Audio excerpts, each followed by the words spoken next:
Many people ask me about the timing chain tensioner in these Ford double overhead cam engines. So rather than sitting down and writing a detailed explanation of how it works, I think it might be easy just to show you on film exactly how they operate and how you set them up. It's something that you need to know when you're changing cams, changing valve springs or changing sprockets, whatever. The tensioner is that.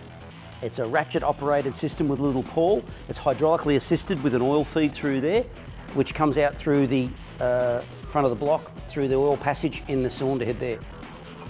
So it's hydraulic over mechanical. Now, the way they work is they have a spring behind the actual tensioner itself, and the spring is continually pushing the ratchet forward.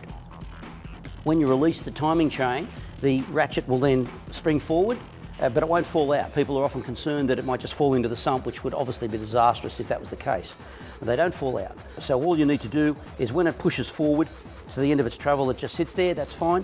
When you're reassembling things, what you need to do is you need to push the little arm, see the little pivoted moving arm, you need to hold that down, and that allows you to then push the post back in place until the ratchet is back to the final position. When you push it in with your fingers, the little arm there lines up with the hole underneath there, so you can put a pin in there, like that.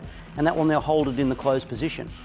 Now when you're doing your sprockets or your cams or your valve springs or whatever, it can be accessed quite easily from the top. The timing cover fits here, but for the purpose of demonstration, I've taken the timing cover off to show you how it's all done.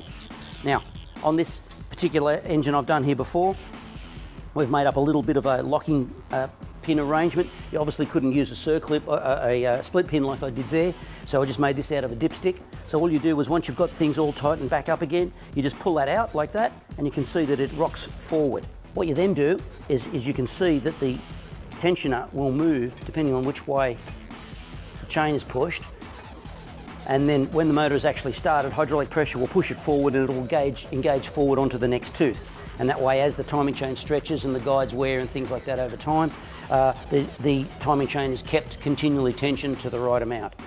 Sometimes what you need to do when you're putting the motor back together again is just give it a little bit of a helping hand, just onto the next tooth with a screwdriver and that. You can do that from the top. See how it's just engaged into the next tooth? Yeah, 2 teeth.